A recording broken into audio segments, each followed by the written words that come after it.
Paradigm Shift by Jakub Rucinski. Read by the author. Chapter 1. When I was a boy, Mom would calm me to sleep with music from the radio. I had the occasion of finding one on board the Katrina, a small mechanism in an oak espresso-colored box with a rotary dial. I was glad to see it disappear from the cafeteria on the third day of our journey into the lower straits. It had given me some unusual memories, owing to the fact I had not seen such a contraption since I was 8. Around that time, we stayed in a rented room right off the 53rd Street, in the new commercial district. There was a tiny windowed kitchenette and a curved hallway into my and my brother's bedroom. I remember the nights I woke up in sweat, and there was no sound. My only friends were the trembling thumps of mice in the cracks of the walls and the traffic outside our bedroom curtains. I laid mute and motionless, eyes staring into the ceiling or at the wall, studying my lack of control. Sometimes, it was lacking the soothing adagios of Rossini and Scarlatti's Griselda that birthed my most resonant thoughts pertaining to the ways of the world. Every now and again, the fireflies would come out at night. Their loud metallic hum roared against the walls of the hub, the dams refracting the commotion into a pulsing sensation that made my stomach turn against its will. I felt a bursting stress within my ears, like an errand of fireworks throwing me off balance. Those nights I could hardly sleep too, but it was well with reason, and when there was reason, there was comfort. I came to learn, as the minute moments of childhood elapsed and adolescence fled my grip, that meaning had weight in the conditions of life. To my horror, I began understanding at last there was no justification behind our conditions. And so comes this doting articulation of my memories, beginning at my youngest. I woke up one time as a child and felt the finger of Bedlam scratching my back. In a panic, I threw my bedsheets over the couch and off our bed, making loud clatter as I tossed belongings around in the dark. It was when I paused that I heard the footsteps coming from the kitchen and saw the bathroom light flicker, its yellowish glow erupting onto the corridor. She laid against the coal white of the wall's popcorn texture, her fragile arm falling toward the floor, her face buried in her hands. My mother's legs remained stretched across the floor as she attempted to balance her back and keep herself sitting, although both remained sprained near the edge of the wall. Wailing and howling in pain, she fidgeted her fingers and tried brushing the stream of tears off her face. Upon doing so, her eyes befell me, standing just several feet away. "Oliver!"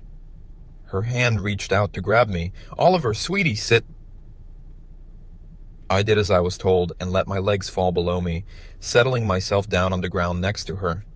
The bright, pale bathroom light irradiated her posture and cast her shadow onto the wall along with mine, leaving us both within its severed grip.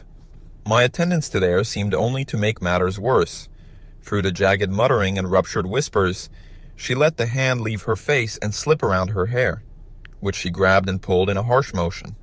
My mother closed her eyes, took a interrupted breath, let out a quiet wail and a plea to God, before returning her eyes to me. "Honey, I'm so sorry." It was the night of the integration. We spent the previous day hungry, and the evening before it. Me and Simon did not mind because the neighbors were kind enough to lend us some things to eat. Mother refused to, and now she was here, breathless and hungry, and there was nothing I could do to help except remain with her and stay aware of the misery. While a part of me pitied her, another wished for an explanation. It would not come easily. She was shaken to the core and seemed to shiver her limbs and tremble her hands, trying to find something to grab onto, where there was nothing on the dry ground. When half an hour's worth of tears finally fell down her neck onto the gray sweater and flannel skirt, she stretched out the legs before her and let her fingers warm her elbows. After a while, she looked toward me, wiped a hand on her sweater, and reached for my arm. She grabbed my hand tightly and would not let go for a solid minute before her open mouth finally muttered a word. Oliver, it's okay. It will be okay. I should have been the one telling her that, I thought, but I understood why she wanted to help. Her dark green pupils appeared calmed, and a strain of wavy hair now fell across her eye, covering her wet face. The window of the kitchenette let in the stray rays of sunlight, sinking through the clouds hanging above the white stalk. "Mom?" I asked. "Where's Simon?" She looked toward me, her gaze resting on me for an uncomfortable second, before rapidly turning her head to the wall and staring down. "Simon?" Her sight ventured from the corner where the wall met the floor at the extension of her limb to the door I came from, a wide view into mine and Simon's bedroom. I could not tell what was running across her mind. Within a couple seconds, my mother made the first attempt to lift herself up by pressing her hand onto the floor and kicking it with her right leg, although this simply made her fall flat once more. She strained her back, pushed her chest toward the other end of the bathroom doorway, and shoved both legs behind her, before taking the first step. In a few treads, she was back on her feet, towering some 6 or 7 inches above my head, skimming the apartment. I could not believe she forgot. Having woken up in sweat, unable to find my older brother, I took to her as my only source of help. And even my own mother couldn't know everything, but the concern in her voice now became my precedence. "Simon?" she echoed once more. It was reasonable to help look. I paced around the apartment, switching on the lights, so that she could better see into the distance. "Honey, don't," she confessed. "We can't pay the bill." She ran around the place once more. "Where is your brother?" As she spoke to me, her legs rushed across the hallway, tearing into every corner of our miniature room, swiveling back and forth through the separators, as her mind surely would have as well. My voice trembled for a moment. "I don't know, Mom. He's probably outside," I ungenially remarked. This quip was taken too, without a question or a doubt, for it was the only rational pardon. I knew Simon well, and he wouldn't have left my mother weeping on the floor if he had the slightest idea of it. He must not have been around in the interiors. She ran into her bedroom, walled off from the kitchenette by a hanging blanket, and put on her pair of outdoor shoes in a hurry. Mom gestured toward me and spoke in a quivering voice. "Don't come after me. I'll go look for your brother." I knelt at the bedroom window, looking 3 stories down onto the plates of the titanium-leveled tiles, where fresh air could earnestly be met. She came running out the stairs of the complex, down several steps, and onto ground. I tracked my mother with tired eyes, anxiously looking where she could not. To find not a trace of Simon. Within a minute, I was more than relieved when his auburn coat came running with him past the 53rd Street in the morning light. My mother locked Simon in an embrace, and he spoke a lot. Words I could not make the distinction of. Unintelligible phrases, untold gestures. Even after I unfolded the curtains and unbolted the window in a struggle, letting air unfurl into the drained, arid room, I could still hear barely anything. They had relaxed their conversation, and my mother finally let Simon go, gesturing for him to come in. Perhaps she was keen to reveal the relieving news, but I already knew. Moments after the door unbolted, and the dark ginger texture of my brother's clothes emerged within the cessation of sight, my mother followed suit behind him, saying not a word, but gesturing for me to come closer. The relief of the near calamity averted seemed to make her stiller. Simon's russet hair played in contrast against his light bronze skin, as did the scars on his shoulder from camp, showing an uncomfortable streak of red. A conversation lapsed, and soon we had all been sat at our table, inches away from the drying clothes and swinging blanket. The window on the left of the fridge gave an edged view to the dangling metropolis and the full viewpoint of a nearby wall, owing its construction to the complex next to ours. I could spend entire afternoons looking to the pallets of the outdoor floor and considering the ones below it and what they must have looked like, pondering about the places where I could not go. I felt oddly safe but constrained in the confines of our home, particularly when Simon went away for training, and my mother to one of her jobs, when I was once again alone with the radio set, a stack of magazines, and whatever else I could find to amuse myself with around the space. As we sat down early to talk that morning, the night's rain and dew settling in on the frames of the windows, there was an aura of discomfort. My mother had once again gazed on her limbs, only not on the ground, having raised them again upon the table, now crossed in concern. Sunrise inched on us. "Will they ever get here?" Simon's coarse, boyish voice plunged through. My mother glanced in his direction. "Hopefully not." "I meant Uncle, Mom," he clarified. "Uncle Richard and Lane, will they be here?" She didn't seem to know the answer to that question, only distancing her stare and pointing it toward the kitchenette door at the sheer mention of their names. My mother had hoped that within several minutes of the phone call, she'd already hear bolting on the wedging door. No such luck. The minutes passed and each of us turned fatigued. There was no nerve anymore, and in fact, our joint hopelessness, combed with the falling of sun rays upon the corners of the room, gave us a sense of reassurance, like the final cling of a knight to the end of a brawl. I'd like to think that night changed Simon, but it did finally happen, and rapidly so. It was a small unclenching sound at the other end of the quarters, followed by a rough kick. My mother went instantly to check. "Oh, Rich, thank God," she exclaimed, clinging into his arms. "I thought it was them." He towered what must have been nearly 2 feet above her, placing his lower arm around her shoulders, as my mother greeted the chest hanging above her head, on it a crude, dirty jacket. Uncle Richard bent down slightly to avoid hitting his head on the apartment ceiling, his pale skin glowing in the sunlight. Lane Luther walked in behind him. My brother took to the front of me and guided me with several steps toward the corridor, where the 5 of us finally met in a circle. Mother would not let go for a minute. "Charlotte, it's okay." Uncle's voice flourished through. He told her what I could not have. Simon stepped aside and let Uncle pass through, my mom still standing to his side as if seeking reassurance more than physical shelter. I could not tell whether he pitied her or was simply having a harder time than any of us bearing through the events of that night, but nevertheless, he was keener to find me and my brother at the side of the kitchenette. "It's just the same," he stated. Mom simply nodded. "Well," her shaky voice persisted through, "I hope you recognize them at least."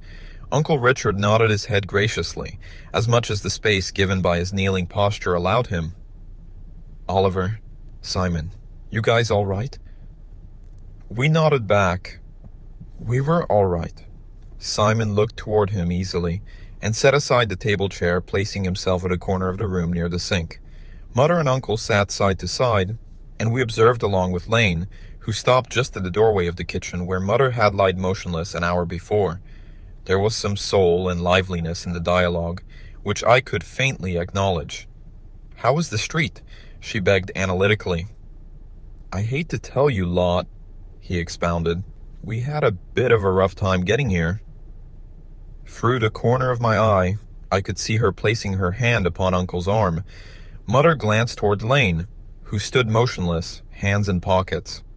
"Oh God, I hope you didn't—" "We're fine, Lot, you're fine," Uncle explained. "What about you?" "We just woke up early this morning. I heard the news on the radio," Simon clarified. I had just then realized that the radio, which usually sat in the corner of mine and Simon's bedroom, playing the purpose of the family room, was now settled on the counter next to me. Everyone looked towards it, and Uncle glanced to me as well.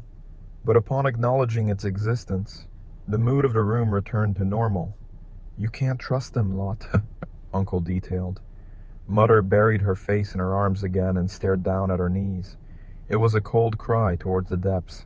She soon raised her posture in a confront and murmured slowly, "I don't know who to trust then. There's nothing." "There's us," Lane replied, listening from several feet behind Uncle Richard's body. Uncle looked toward him distressingly, and then back again. "Lot," he muttered, "seriously, it's all right." "The street," she stated.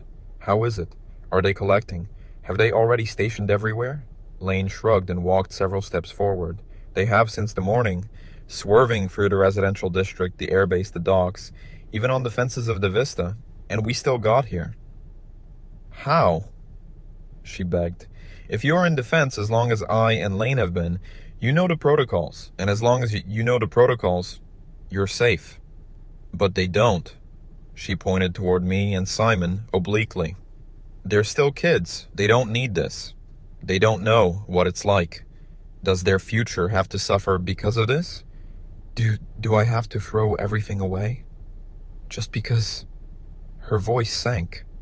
Uncle now reached with his other hand toward her elbow. Rich, Mother bellowed. At the attainment of realization that us and two older men had no scope to speak of, she calmed herself down, letting her head drop behind her in pain, letting out a silent weep. Simon walked toward her and grabbed her arm with his other hand. It will be fine, Mom, he tried to reassure her, spinning it back and forth. I'm almost 14, and Oliver doesn't mind if he skips a year of school. Do you, Oliver? I shook my head in answer no, although I hadn't really considered the option or the extent of my say in it. Ostensibly, there really wasn't any, for most eyes in the room sat still, observing the scene unfold with Uncle and Mom and Simon. There's options. Lane tried to rationalize with her. Uncle nodded away slowly, letting go of Mother's arm and catching her gaze. He's right, Lot. We can lift the burden off of you. We can even tell Annette... You're not asking Annette for anything, Mother sharply groaned. But Lot, she's family. To this, she simply shook her head. I don't care who she is. Her harsh voice pulled through. We're not turning to Annette. Silence brought the room together. Mine and Simon's eyes rested on Lane Luther, now just the length of a shoulder away from our uncle, looking over our tiny apartment. Maybe not that option, his thick voice expounded, but others. Think of the kids. Mother looked over at us, her dark brown hair flowing toward the floor in curls, her posture bent and back weak from lack of sleep. With the hush ushered in by the mention of our more prosperous aunt's name and the memories that came with it, the distant whirring of the fireflies readying for war rang in. We knew it was coming, she admitted in a whisper. We just didn't believe it. Everyone followed her response in agreement, including Uncle, who looked like he could no longer bear any more replies. He turned towards Simon. Your training, Simon, he inquired. How has it been? He's the best in the class. Mother smiled lightly. I grew a little jealous from this distinguishment, even though I still wasn't old enough to attend sentry camp. Uncle came to his senses and took up a more critical yet determined tone. Will he be ready within a year's time? Mother shrugged. I don't like it, but that was always the plan. He's been working really, really hard. Is that true, Simon? Uncle inquired. Have you been working hard? I have, Simon admitted. Sergeant says I'll be able to afford for officers' school if I'm able to take charge of the newer kids. The adults looked around the room in puzzlement. Uncle finally took his hand away from Mother, stepped up from the chair and bent his head. Simon was allowed to sit. Simon, Mother begged, we just want you to do good. For now. Until it stops. Until it all stops. Until what stops? My brother questioned her anxiously. There was a look of puzzlement on his face, as if he didn't expect her voice to break in such a way. It was only then that we received some provable idea of what was happening. My uncle turned around to face me, and I was taken slightly aback. He put his hand on the radio, slashed the knob, and let a hum of static play in the back as he whispered to the both of us. Oliver, do you remember learning about the lower straits in school? Yes. I nodded along. In the years of my early childhood, before we moved to our room off the 53rd, we lived in a small cabin, intricacy of lodgings, conjoined by doors and halls. I attended that school in an almost windowless building of concrete, the Tasman Hall, just a quick drive away. There, I could remember being told, along with some dozen other kids. A number of things in a general class lit by a buzzing ceiling light alike to the one above our bathroom. The intricacies of the lower straits were one of them. Our kind's children were frequently told of the necessity for every citizen to know at least a piece of their nation's record, and the situation down south affected us enough to be deemed worthy of a curriculum. Well, my uncle elaborated, things there are no longer the way Berger wanted them. So around Whitestock, there are going to be changes. Your mom wants to keep you both, safe. Out of all the words in his sentence, I only hunched back at the mention of Berger. I had heard the name several times through the radio, or the school, or my brother, and it was always in a critically prominent tone, as if the name itself bore some necessary implication or implied importance. I had nothing else to say, so I nodded along. Simon did not convey a reaction, but it was clear from his expression that he understood much more than me out of what Uncle said. I was content with finding out from him later. The radio static continued, but with our uncle bent over us and the brief corroboration finished, we looked over to the other end of the kitchenette, where my mother had raised herself as well, and stood now a mere foot away from Lane, her hands crossed behind her back, lost in a dialogue we were meant to know not what of. We were soon to disperse. I moved several steps forward, then to once more observe the world out of our framed window. The sun had finally settled beyond the barriers, casting a bizarrely large shadow over a nearby edifice. A hostile wind flew by, plummeting the crests of the ocean ahead of our touch. Minute details altered with time, the sinking cool drops of water no longer infringing upon the view as I foresaw it, and then I'd make predictions in my mind as to what would move next. Mother dragged me and Simon away, and soon we were both back in our room. She ambled across the edges of the bedroom to shut the crimson curtains and left the doors separating our lodgings wide open. I could hear Uncle's footsteps beyond the peripheral not so far away. He soon appeared in our sight, motioning to Mom. Lot, take care. All right. I will. Her voice soared back. She paced the room toward him and reassuringly moved her arm around his back.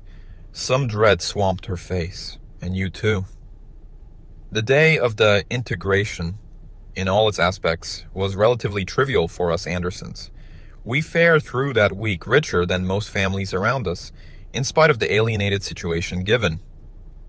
Those who had it harsher even offered to help in face of their own struggles. We frequently dodged their pity, albeit they had not much to give materially anyway. It was difficult for Mother to maintain honor while physically weak, and over time, me and Simon had grown used to these kinds of scenes. Sometimes there would be yelling or arguing, but in all cases, this would abruptly stop and quickly. The reasons for such a fight forgotten amid the chaos of the outside world. We were evicted from our quarters in the new commercial district just 2 weeks later, and it took just under an hour to pack our bags and travel down the stairs, closing the doors of our room for the last time in our lives. Uncle Richard met us hurriedly in his car several blocks away, and we drove through the rain and the thunder. That way, there was little traffic on the motorway, and we could take shortcuts, he said. These consisted of pushing through alleys between domestic zones, towers trapping us in their sway as we passed. The older car flew through passageways and sectors, and sometimes we would travel upon a road so high that the clouds and mist would cover all below it, and we could only see the street until the vehicle rolled down to the very bottom, where it took turns towards bridges and connects, snubbing the glass overpass of the hub's center and whooshing into the outskirts. My new home, which aside from several mishaps, I had largely kept through most of my adolescence, was also situated near the docks. Despite being comparably far from the outlook in the middle of Whitestock, we were again situated too far from the Tasman Hall to continue my instruction. I had left school knowing only how to read, write, and perform arithmetic, leaving Simon to teach me algebra, and find me picture books and encyclopedias from which I would study toward the end of that year. After it, much to his promise, he left for the final stages of his training and would become the first in the family to leave Whitestock in military uniform as a mechanized artillery officer. As a family, we never saw Lane again. When I talked with Uncle over the phone, he would mention his calamities and voyages from time to time, but no escapade described seemed particularly safe. Much for this reason, Mother had taken to the belief that he, knowing the dangers that faced him as a retired state agent, went into secrecy and hiding, although no mention of exile.